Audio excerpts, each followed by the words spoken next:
My name is Dr. Christian Jorgensen. I'm a senior lecturer in the School of Medicine, Pharmacy, and Biomedical Sciences at the University of Portsmouth. And today I'll talk a little bit about computational models of complex membranes for drug delivery. Yes? Sure. 1 second.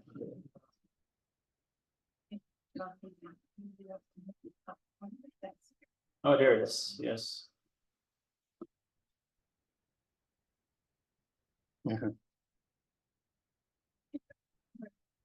Yes. Okay, so thank you very much for that. Just small. Okay, so in my group, these are the things that I'm interested in, but the general theme is to simulate permeability across complex membranes. And I generally, at the moment, I'm running 2 projects. So a project on strategies for permeability estimation, and these are some of the techniques that I'm interested in. So I'll talk a little bit about a Kramer-based Arrhenius correction. Then I'll talk about linear regressions based on high temperature permeability data, Green-Kubo equation avenues for physiological permeability at 310, and I'll also talk about machine learning models to predict CNS penetration. The second project that I'm interested in, which was the Marie Curie project I had, was on MD simulations to target a problem of multi-drug resistance, which has been heavily addressed before. These are some of the systems that I'm interested in. In particular, I work a lot on the blood-brain barrier, in particular the endothelial cell membrane, and that's a 9-lipid complex membrane, and I'll talk a lot about the biophysical properties of that membrane and what the blood-brain barrier is. I'll come to that. I'm also very interested in multi-layer membrane systems. So these are double and triple bilayers. This is the work we did at Georgetown. It's still not published, but these are complex assemblies of membranes, but in particular for skin membranes and transdermal delivery. Some of my collaborators at the moment, Peter Sisson at Johns Hopkins, who does the experimental work, Birgit Schødt in Denmark, who was my host for the Marie Curie, and Martin Umschneider at King's, who also does some of the experimental work on the blood-brain barrier. Okay, so the first project is just an overview slide. What is the blood-brain barrier? Why should we care? So there's a little schematic of the blood-brain barrier on the left. Let me see if I can put laser point on. So it separates the circulatory system from the brain, and it has an incredible selectivity. It has a 98% rejection rate for the drug space, and the drug space is 10 to the 60. So that tells you very few molecules actually cross it. And the main avenue for crossing for small molecules is passive diffusion. So they randomly have to find a transition through that membrane. And that is because there are proteins in between the cells. So that's why I have a little cross here, that block paracellular transport. So transport through the spacing between adjacent cells is blocked. And so our avenue as simulators, we considered primarily the passive diffusion through the blood-brain barrier. We worked on building models of the endothelial cell membrane. So that is basically this membrane here. And as you can see, it is a cell. It lines the blood vessels. And so there's 2 membranes. There's an upper and a lower membrane. And really the challenge with permeability, and I'm gonna use this graph throughout the talk. Here's a graph of experimental permeability on X, and the computer real time on a single GPU, which is something we calculated by back calculating from the experimental permeability. So we know how long one transition takes because we can turn that permeability into a flux. And then we know how long it takes to run 100 nanoseconds on a GPU. And that we convert that to months. And this is on a log scale.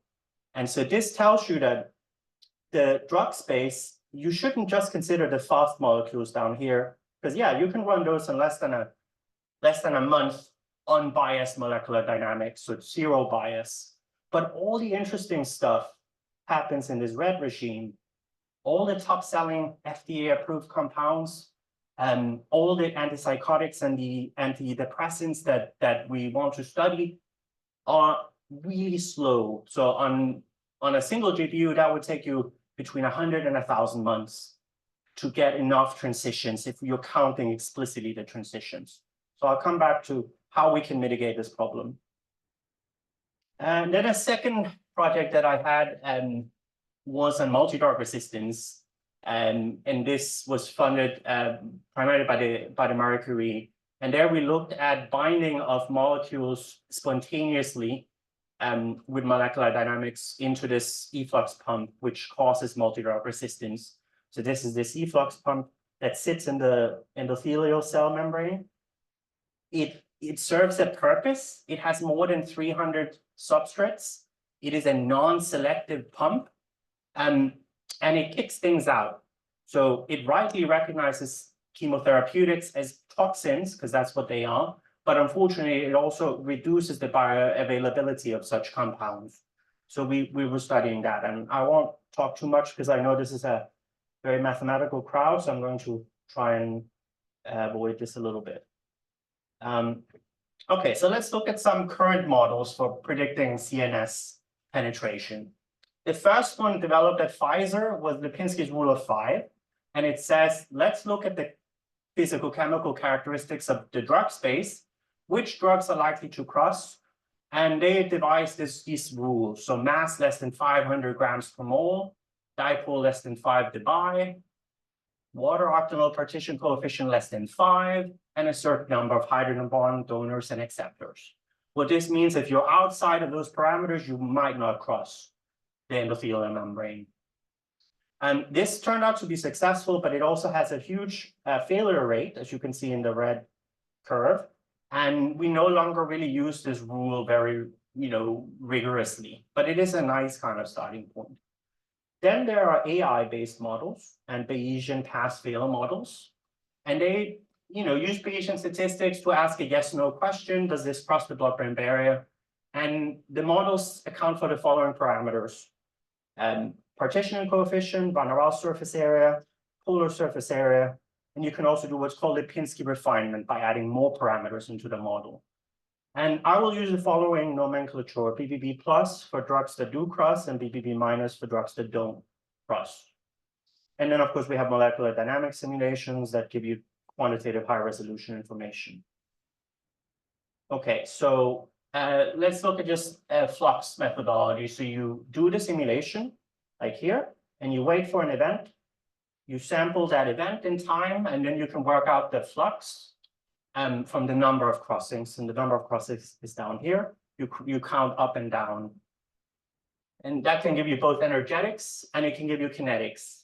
The problem is that except for the very fast molecules like ethanol, you're not going to see this on a GPU. It's too slow. Like ethanol, for instance, is usually like 1 microsecond for one transition. So, and this is with no bias, no temperature bias, nothing. So, this is a problem. Basically, you can't use this approach as it is. And this is what I say here, that the time scale simply makes this method inaccessible for all but the fastest molecules. Okay, I'll come back to that problem. Let's quickly look at the membrane model that we developed. So it's a 9-lipid mixture. It has 30% cholesterol, 30% sphingomyelin, and the rest is phospholipid. As I said, there are 2 membranes in the blood-brain barrier, but they're very similar. So we could average them out. And the model does reproduce the number of the hydrocarbon length and the average double bond number, which is here. So you can see that it's very close. And the composition came from a paper from 1995. This has in general been a problem in my career, finding these compositions, very difficult. It was a tiny paper, nothing important, but really it's now highly cited because there are no other papers that detail this composition. And it will be the same story for the skin membranes I worked on. Okay, so let's look at what we can do with this. So we have this flux-based permeability workflow, which, as I said, doesn't work because it's too slow, except for the fastest molecules. So then what we set up to do at the hospital over in the US is to put together a library of compounds that are A, CNS penetrating, and B, for which we can get permeabilities experimentally. And here's a full set of the ones that we worked on. Here's the experimental permeability, units centimeters per second. So it tells you how long you go per unit time. Here's the reference. So they're all published. And here's a cell line. And as you can see, it's a mess. It's a mixture of taco cell line, kidney cell line, MDCK, rat brain perfusion. So that's totally different methodology. And we also have some in-house induced pluripotent stem cell models that are measured at Hopkins. So really, it's a mess. This tells you that it's really hard to work with permeabilities because there's not a lot of data out there. And it's possible Pfizer has their own library, but it's not shared with anyone. Okay, so let's parameterize the model briefly. So that's permeability should be consistent and independent of the choices in your simulation. So we vary the box size, the box width, and you mostly get the same permeability for different kinds of compounds. This tells you because the equation divides for those factors, so those factors should not be affecting your permeability. So we believe this is working. Now, of course, we do have a temperature bias that I will explain in some of the models. So as we increase the temperature, the number of event sampling increases dramatically. Of course, you introduce all kinds of problems, and temperature is not really a factor I like to work with, so I try to phase that out now. But I will explain what we do.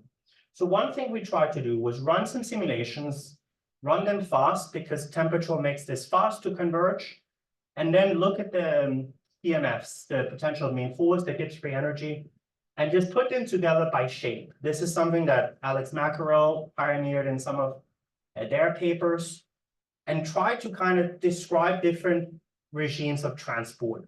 So when you put these curves together and you take the average, we can be pretty convinced that these shapes are totally different, right? They're totally different.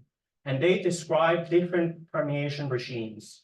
So this group of molecules sees a large hydrophilic barrier and have trouble crossing. Then you have this group of compounds that have this amphipathic behavior. They kind of partition into the polar head group, and then they sort of transition between those wells. And then you have the compounds that just penetrate or partition straight into the membrane, and in general have a very different kind of permeability behavior. And here we haven't made any information about the compounds. It's just clustering based on PMF energy. And then this is before machine learning. So this was a very naive way of doing this without machine learning, without RDKit. We looked at the parameters of the compounds in these groups, and we did statistical tests. They are statistically significant for log P, which is, nothing shocking. We sort of knew that, but we confirmed this here, that the log P of your compound will really a priori tell you which type of thermodynamics your compound will exhibit. And this is with statistical significance. So, it's a small library. You could probably scale this up to 200 reasonably. A student could do that. But this tells you with your log P of which is the water octanol partition coefficient, you can tell which bin your compound will be in a priori. Another kind of fun thing was that the mass was confirmed to be a bad predictor, which we know from Lipinski's rule. We know that there are compounds that should cross according to Lipinski's rule that don't cross. For instance, small molecules that have trouble crossing. We also know that antibodies, which have masses of 5,000 and above, that shouldn't cross according to Lipinski's rule, they do cross, some of them. And so this was confirmed here. These bins are overlapping, and they're not discrete. So mass is not a good predictor for CNS penetration. And then we have some other parameters that are from the simulation. For instance, the attempt frequency, the number of times the molecules try to cross before it successfully crosses, the percentage of successful transitions. As you can see, that goes up. So group one, almost none of the transitions are successful. And group 3, almost all the transitions are successful. Well, that's not true, but 6% of them are successful. Okay, and then a little shout out to some of the people that came here from King's today. So we're also collaborating with them using these PPP models. This is with the group of Martin Umschneider, with Dr. Ed Belandon and Faber Ashal, and they're looking at stroke treatments with Facilil. Just a little shout out to them. Okay, so now we get to really the center of the talk today. So what can we do? What's the big picture? So experimental permeability is not routine because you need to use proxy assays. So CACO is not a PPP assay. PAMPA is not a PPP assay. They're approximate assays that measure transitions.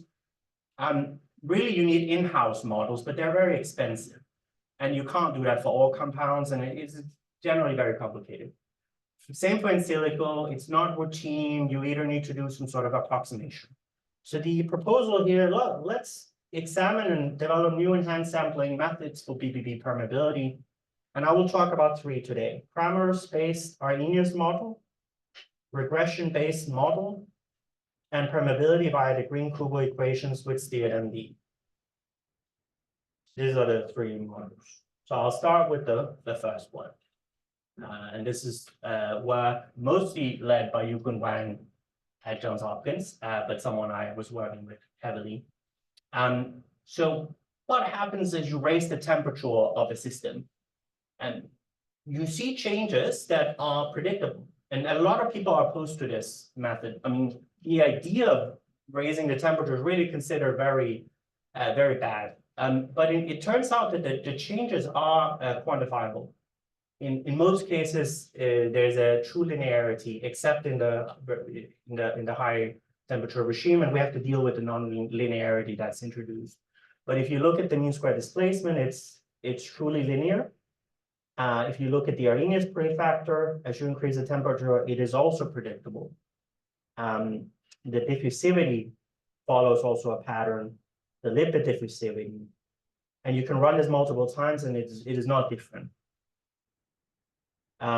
So what we would like to do is use high temperature simulations that are fast, and then predict down to the 310 Kelvin, the 37-degree permeability that is in the brain. And as you can see here, that sounded like a good idea, except when you do this log plot of the rate constant, you start to see these non-linear. Can you see non-linear from these points start to drop down from the line. So there are nonlinear effects. And this is because the Arrhenius extrapolation ignores those nonlinear effects. So we need to deal with the nonlinear effects. So one proposal that Martin Umschneider came up with, who was our boss, was to modify the Arrhenius expression, but include a Kramer's type correction, because the Kramer law, or the one-dimensional diffusive model in Kramer theory, accounts for nonlinear behavior also, because the equation is nonlinear. Here is the equation. And so the idea is to change the A, the prefactor in the Arrhenius expression, to something that can be quantified and can be put in from molecular dynamic simulations. And so I'll tell you a little bit about the terms. So you have the vertical diffusivity that is temperature dependent, and then you have the barrier width. So I put that here, the width of the barrier in the transition state, and that it has an expression that is an integral as follows. You have a temperature independent constant, and then, well, as I mentioned, the Z diffusivity. And so you need dZ, IB, and you need the barrier at low temperature. So this is kind of complicated. But the problem is the alternative doesn't work. You simply cannot get those permeabilities by waiting. It's impossible, as I said. So one thing that was seen was that the Z diffusivity is linear and correlates with the lateral diffusivity of the compounds. So that was sort of interesting. And this allows you to predict dZ from dL. Then the next thing was that the barrier width had a power law behavior with temperature, A T squared, so it's with T squared. And so you can linearly fit dz, ib, and delta g double dagger from high temperature simulations to work out the low temperature behavior. So it sounds kind of messy, but that's what you have to do. And these are the 3 fits that we need to do. And this allows you to recover this expression that just depends on the lateral diffusivity and the temperature. So here again, shown in this way, that maybe is a bit clearer. This is the regressions you need to do. The barrier height, the diffusivity, and the barrier width. And of course, the diffusivity comes from umbrella sampling with Gerhard-Humer's method for diffusivity, the barrier height from PMF calculation, and the barrier width also from PMF calculation. So it's kind of complicated, but it turns out the fit is really effective. The agreement, and this was published in small journals, scientific reports, but has been getting a lot of traction because the agreement is really good. And I will show you methods, other methods that people use where the agreement is not as good. So it turned out this agreement was really good with experiment. Now you might just call that luck. It could be luck, but we think it's because you're addressing the nonlinearity, you improve the agreement. But it's really time consuming and it's not so easy. Okay, so that was the first method. Now let me talk about the second method, which is much faster, but maybe less rigorous or less elegant. This is a regression-based model where you take a lot of high temperature data, you build a regression, and the regression allows you to predict the low temperature permeability with really good accuracy, typically actually less than 1 order of magnitude. And it's fast also. But let me just explain what you do. So here, up here is the permeability you would expect at room temperature. And these are the scattered data at higher temperature. So all you have is a shift. And this is a curve of experimental versus simulated permeability. So all you have is a shift, a vertical shift. And so because of this vertical shift, you can construct regressions that predict the low temperature data because it's just a shift. And by feeding it high temperature simulations, which are really fast, they converge in less than a day on a normal GPU. And then here's the test set. The green ones, we just random compounds. I mean, this should be a larger test set. That's why it's not in Nature. It's in a small journal. But it turns out when you take the difference, the method allows you to predict less than 1 order of magnitude in most cases to the experimental value. And this is just feeding it permeability simulations at 400 Kelvin or something high. But it turns out it's actually got really good agreement. Now we should of course expand this to a much larger sample set, especially because I'm saying it's fast. Shouldn't we be following that? And the answer is yes. Really the slowest step here is the force field parameterization is what's keeping you back. If you have the parameters, if you have a pipeline to do that, you could do hundreds. And it would be so fast to do. So this is another way to do that. And then let me talk a little bit about permeability by the Green-Kugel equations with SteeredMD. So now there's no temperature factor anymore because some people are really opposed to that factor. So let's look at steered molecular dynamics where you add a force. So here's some examples. So we have for blood-brain barrier and we have for skin membranes also. A lot of this work is really new because I've been rerunning things, but it's blood-brain barrier, so it's not published yet. But we are about to submit. Then we have a perspective in JCIM that I think will be accepted this week. At least it's been through review already. So what you do here is you pull it with a force. And what's really good about this method, because I'm pulling, I can generate the initial windows separately. So I'll have 70 or 35 windows, depending on the system. And each window you can run on a separate GPU. So you can do the whole simulation in 2 days. So this is the advantage here of SteeredMD. It's like umbrella sampling. Each window is its own simulation. So you can just run those. If you have 10 GPUs, you can distribute the windows and have it done. So it's not a linear pull. And then what you do is at each point, you restrain the Z and you let it sample. You can see the drug is kind of shifting left and right. That's because it's sampling the orthogonal degrees of freedom. And that's all you got to sample. And then you got to make sure that the running force plateaus. And it does somehow do that in 200 nanoseconds, just 200 nanosecond windows. And that works out to 7 to 10 microseconds per compound, which sounds like a lot. But if you make your membrane model small enough and you have enough GPUs, you can do this very, very rapidly. And so we used something called Exceed, which was national supercomputer in the US. But really now I'm doing this on the cluster in Portsmouth. Okay, so as I said before, this is a graph of the permeabilities experimentally versus the computer time in months. So we'll start with ethanol, which is the fast one. And I really want to say, I've seen a lot of permeability papers where people just work in this regime and they never sample these bits. And I think in the future, we should try and do that. So this is the PMF for ethanol. And we have a steered MD PMF, and we have a molecular dynamics unbiased. Now, I kind of contradicted myself. I just said we can't do this. Well, we can, but only for the very fast ones, like ethanol. Ethanol is a great example. It's extremely fast. We know this. You take a beer or a shot of tequila, it's immediately gone through the blood-brain barrier and has an effect. So we can do unbiased MD. But the reason we want to do steered MD is because these molecules up here cannot be done with unbiased MD. They physically cannot. Caffeine is really the limit.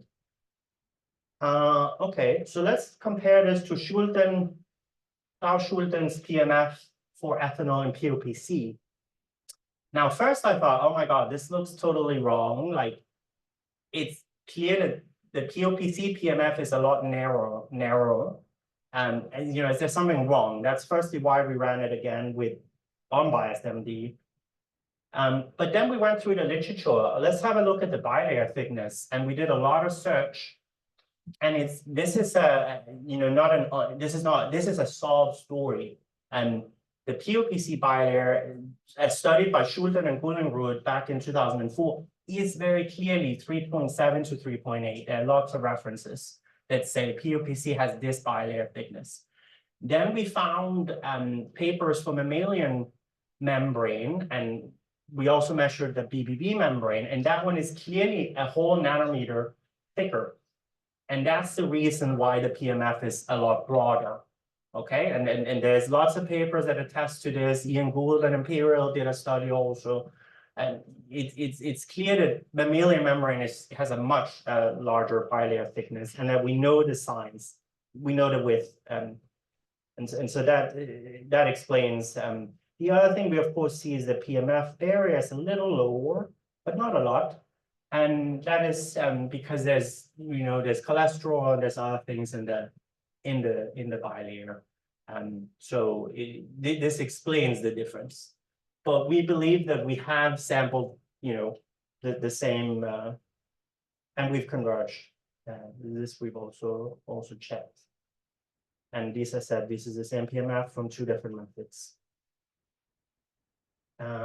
Okay, then we try to expand this to take 3 compounds, and this is brand new data, so it's not been peer-reviewed yet. So take the 3 compounds on that graph, and what do we see? Well, we see that as the permeability gets slower, it does appear, even though kinetics and thermodynamics are totally uncorrelated, they should be, the slower the permeability, the higher the barrier we're seeing. And it's not unreasonable to assume that permeability would be slower. And I said these are all 7 microsecond simulations done in windows of 200 nanoseconds. And each window, you average the force and you get one of these data points, and then the data point is reweighed and it gives free energy. Okay, so let's look at that quickly. So that's the inhomogeneous solubility diffusion model up there, which links permeability to the Gibbs free energy and the orthogonal transversal diffusivity. For DMD, this is the equation that holds. The average force is just the gradient of the Gibbs free energy, and so by numerical integration, you get the Gibbs free energy. And then we're using what's called the Green-Kuebel formulas. Green-Kuebel were actually written at the time of like Albert Einstein, and they relate transport properties to the autocorrelation function of that transport property. So for instance, the orthogonal diffusivity, these are the papers. So they were being written in the 50s. If you can work out the correlation, autocorrelation, sorry, of the diffusivity, take the integral of that and then reweigh it by thermal units, you get the Z diffusivity, and that's the one you will feed into the. Now, we do have these are the diffusivities that they look now. They don't look great. We're still working on this, but they do have the expected behavior. So the expected behavior is at the edge of the box, you're in water, so you have a higher diffusivity. This is a diffusion constant. And then as you go into the membrane, you drop. This is like the classic, and you see this in Schulten's papers. It's this kind of like well behavior. It doesn't look great, and the error bars are a bit questionable still, but this is where we are. And we did it for two compounds, temozolomide and ethanol. Temozolomide is the only FDA-approved drug for brain cancer, and is if you get glioblastoma, this is a drug they would put you on, and it's very slow. And then we have ethanol, which is the other case, is very fast. So these are the ones, as I said. So how does this model do? And I said it's not published yet, and it's only 2 molecules because this is the time I had to put this together. But let's first look at what Schulten found. So this is the permeability of ethanol from red blood cell from Brahm in 1983. It's a red blood cell approximation, so it's not actually a BBB permeability. And it's difficult to measure because ethanol is so fast that it's almost exceeding their diffusive regime. That's why they do red blood cell approximation. Schulten reported 0.81, and Schippo, they did all kinds of alcohols. They did 3 papers on alcohols. Propanol, methanol, methanol, propanol, butanol, all of that. So ethanol, sorry, I'm skipping them. And they were consistently much faster than the experimental values. And this is with ABF. I should have put that, sorry. So they're using adaptive biasing force with a post hoc Bayesian correction. That's what I wrote down here. Bayesian post hoc corrected ABF permeability. And they're consistently much faster. And this is where the dogma originated that simulated permeabilities are too fast, because all the literature suggests that. When we did it, we found kind of the same thing with this DMD. When we put all of that together, the final number we get out, incorporating the diffusivity and it's still faster than the experimental value by 2 orders of magnitude. And same for temozolomide, which is here, a much slower compound. The simulated value is still 2 orders of magnitude faster, almost 3 orders of magnitude faster. So DMD and ABF are really behaving the same way. They yield permeabilities that, they're useful, but they're too fast. And that's why we like the other method, this Kramer's correction. While it's a horrible thing to change the temperature, these methods somehow yield too fast permeabilities. But the advantage of this method is that it can be done in parallel, and you can do it really fast if you have enough GPUs. So this is where we are with that. And we also wanted to test this on skin membranes. This is stuff I did in Georgetown. So we have these skin membranes that are multi-layer membranes. We have both a double bilayer and we have and again, it's not published yet, so I'm still working on the kinetics.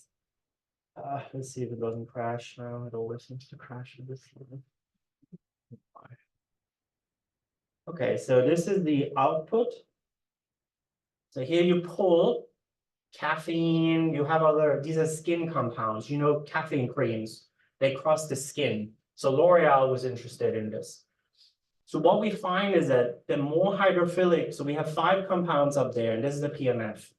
The more hydrophilic, the larger the barrier. And then we also see an asymmetric double hump bilayer PMF. That was similar to the one reported by the Charm people in Maryland. And this membrane is kind of a complicated one. It has ceramides, which are skin lipids, cholesterol, and free fatty acids. Yeah, and then these are the PMFs. This is like 10 microsecond of PMF. What we do find, the barrier height correlated somewhat with the octanol water partition coefficient, but it has a nonlinear deviation in the low log P regime. And this is because log P is not sufficient to predict the thermodynamics. You need other things like mass and other things too. Okay, so yeah, that was so that's the verdict. So the verdict from the 3 methods, the Kramer space yields the closest agreement to experiment, but it's really costly procedure because you need a lot of high temperature simulations. You need like 4 or 5. Then the linear regression is the cheapest. It requires just 1 simulation. And then all you do is you populate a regression with a lot of compounds that all have experimental, and then you can create a regression model that can be used on new compounds. So if you want to use this, you can ask me. It's very fast, and it's very good. It gives 1 order magnitude agreement. And then there's a Green-Kubo methodology, which is said it actually yields kinetics that are too fast. So not too good. And then, yeah, now we wanted to look at BBB penetration with a machine learning model. So this is my student Ben at Portsmouth. And the first thing he found was be very careful when you blindly use these databases like RDKit. So the first thing he did was import this database called B3DB, which is a database of blood-brain barrier compounds, 7,807. And they're labeled as BBB plus or BBB minus, so if they cross or not. And first thing he found, for instance, here, you compare the log P's, which is again is that water octanol partition coefficient. If you compare PubChem, which is NIH's database, with RDKit, you get very different values. For instance, down here, you have some real outliers. Like you have compounds that, according to RDKit, have a log P of 0, but according to PubChem, they're nearly like -10. So you got to be careful how you use your databases. Campbell and RDKit are identical, so that's good. What we do here is we import them into RDKit, and then we use the Campbell API, so the RDKit, and ask it what the value is. These are the same compounds.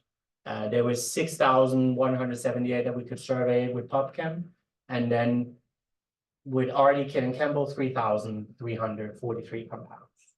And these, by the way, are the values of the mass. So you can see they're very different kinds of compounds. Same here, the mass is very different from small to large molecules. Another one, number of hydrogen bond donors. There was some difference when you looked at RDKit and PubChem down here. You could have very big disagreements, whereas RDKit and PubChem for hydrogen bond donors seem to be the same. That's a little curious. All right, now let's look at what we can learn using RDKit here for blood-brain barrier.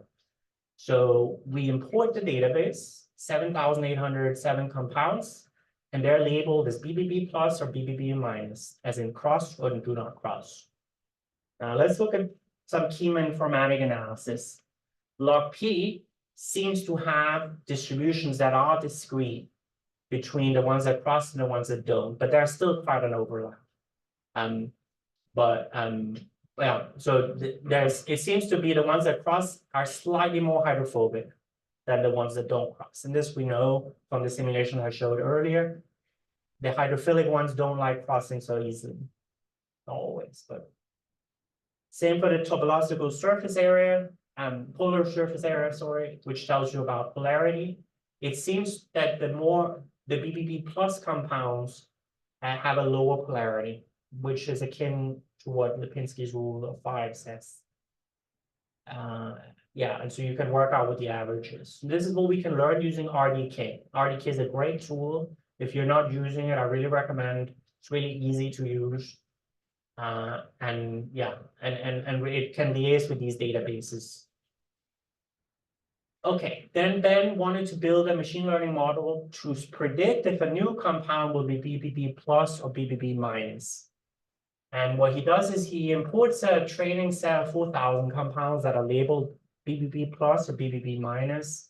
He validates it on 1,200 compounds, and then he uses RDKit's BRICS procedure, which is breaking a retrosynthetically interesting chemical structures to create a fragment library.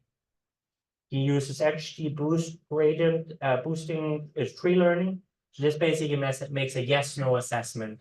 Does it cross? Does it not cross? And it learns the training set. And then he balanced the unevenness of the data with something called smoke, and he uses a chain-fold cross-validation. So, and this, I said, is nothing very original. It's being done by tons of groups at the moment. So let's look at what he finds. He gets a 90% sensitivity. So that's the percent of true positive outcomes. And he gets an 89% specificity, which is a percent of true negatives. So the ones that truly do not cross. But he does have false negatives in 10% of the cases. That is, for instance, compounds that in the database were labeled BBB plus, but the model predicts as BBB minus. But they do exist.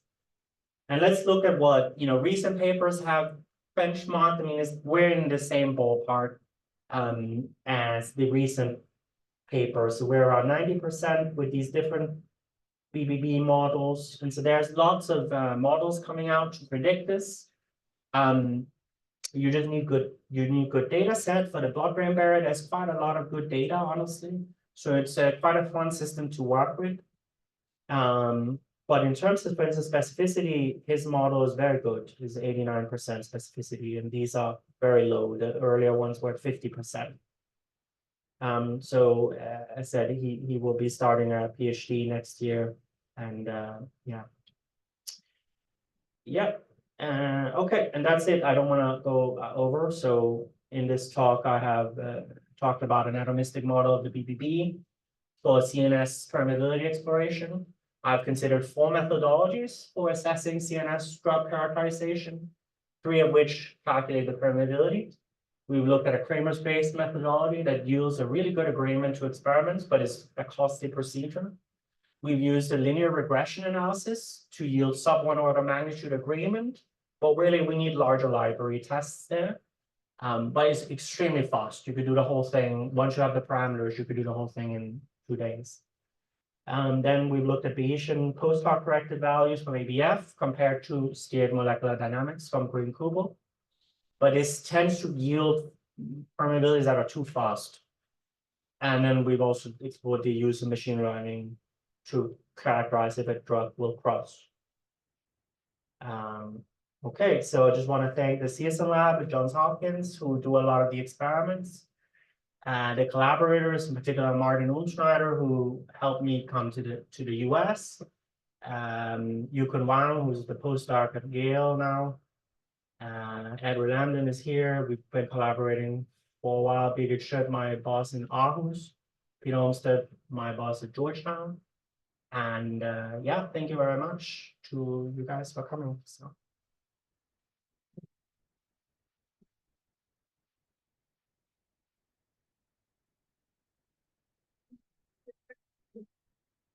Great talk, thank you. So in chemical reactions, usually if you underestimate barriers or overestimate rates, usually, given that everything else is fine, maybe a problem of the reaction coordinates. So you only showed PMS as a function of Z, but wouldn't it be also possible that actually in the reaction coordinate, that's basically the coordinate that actually describes the transport, that you have something that should describe a coordinate that distorts the lipid layers so that accommodate the ligands. So my question is set a good reaction coordinate for that, or should you have some other degree of freedom in there? Because obviously, I think you do not have the free energy of this distortion in there that is needed. I was wondering whether people have done 2D free energy profiles for these things or not. Yeah, thank you. I think it's an excellent question. It is definitely not enough to have the Z, but I don't know anyone that's really incorporating, for instance, a radial distance or something. But it should be done. I mean, our idea was if we run long enough, we relax that orthogonal, we sample. But 200 nanoseconds might not be long enough. You might need a microsecond per window, which with the GPUs we have now honestly could be done because this actually only takes 2 days. So because we split them, we have 12 GPUs at Portsmouth. This is only 35 windows. So the answer is either run maybe even longer windows. But as in we get forces that are flat. They flatline after 100 nanoseconds. And that's what you need for the PMF. You need a force that the average force plateaus. The plateaus are very convincing. I mean, if you think of umbrella sampling, right? People used to do just 35 nanoseconds per window. So 200 is not bad. And as for your question, I don't know. I mean, it would apply the same question to umbrella sampling. Do you have 2D umbrella sampling? I believe I've seen some papers that do that. Yeah, but I think, and I think you're right. The problem is the 2D. It's really hard to visualize. It's much harder to. There's that cleanness about projecting onto a 1D surface, and then also it's more expensive when you're sampling a second. You could do the Chandler trick, right, to see whether your reaction coordinate is a good one. So you could initiate trajectories of transition states and see whether you get a 50-50 chance to go left or right. Yeah, we should. If you do that, then it's fine. If you don't get it, then you need to choose a different coordinate. Yes, we should do a committer analysis sometime, and probably the reviewers will ask. That's why none of this is published. But I really appreciate the question. Yeah, great talk. Thank you. Thank you. Maybe I just comment on that because we actually did analyze some of the Novartis simulation, and I think they had to do really 500 nanosecond long windows. And what you can do, and what we kind of have done with that, is that you can take your 1D umbrella sampling and you can look at some second coordinates and still extract a 2D free energy profile from your 1D simulation. So for example, we looked at the rotation of the molecules.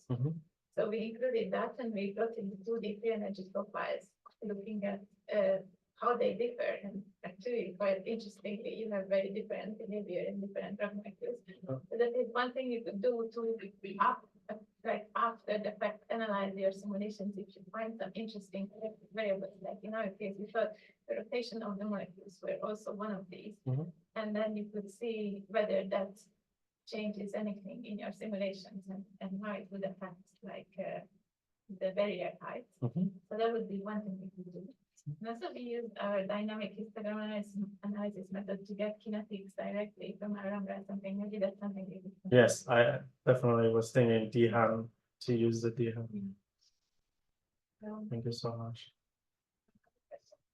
Maybe I just ask because this actually seems to be really fantastic at getting regression problems solved. So we have been also the most successful with that one when it comes to molecular systems and kind of predicting properties. But do you see like any issues maybe that there is not enough data and maybe the generalization to different types of molecules that you have not seen? So can you do any kind of test where you might, predict some more molecules computationally that would be very fast and then you test them afterwards? Is it like kind of matching the prediction? Yeah, I was gonna have a diagram. Thank you. It's a really, really good question, Adina. Thank you so much. Really, given how fast these methods are now, if you had an automatic parameterization pipeline, you could straight away feed those into GROMACS and run them. And I wanted a diagram, but I didn't want to come across as maybe too ambitious because the difficult thing there is, then you have to work with ParamChem or one of the servers to automatically parameterize hundreds. If you can do that, you could absolutely take those predictions straight into GrowMax and run them. And that's something that's missing. So liaising with ParamChem is actually the biggest challenge here. I don't know if Amber is maybe more automatic than Charm. And you're absolutely right. We use this smoke because the data is imbalanced and it's sometimes there's not enough data. I mean, as you see here, this database is actually tiny at 7,000 compounds when the BBB is, there's millions of compounds that can cross it. We're working with the best available data. So I'll just tell a little bit about that B3DB database. It's a database derived by some people here, I think in the UK, and it's based on more than 50 studies and meta studies. So they put this, so it's pretty convincing database, but it's small. 7,000 is typically the lower limit of a machine learning model. I think you're right that we should be doing. What we can Yes. with that, but given the large space of molecules down to the 60, I think 7,000 is almost negligible, right? Yes, it is. The problem there is you need experiments. So I think the database is based on only experimental. But it's what you can do. I think it's pretty all right because some people work with 60. If they have only 60, I think we have done that sometimes. But and thank you so much. No other questions, then we can thank very much.